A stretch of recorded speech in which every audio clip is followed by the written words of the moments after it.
बूढ़ी औरत ने अपनी सहेलियों की आंखों में चिंता देखी। वह जानती थी कि सुरक्षा महत्वपूर्ण है, लेकिन उसकी अनमोल चीजें उसके लिए बेहद प्रिय थीं।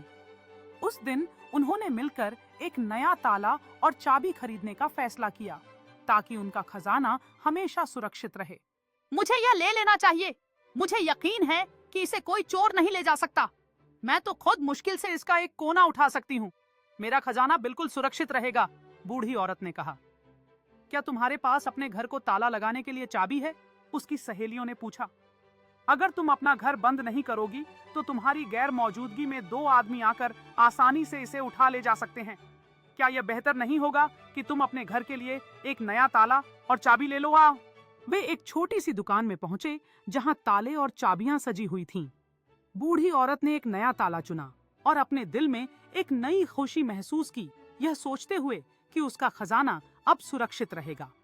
अब वह अपनी सभी चीजों को और भी बेहतर तरीके से संरक्षित कर सकेगी।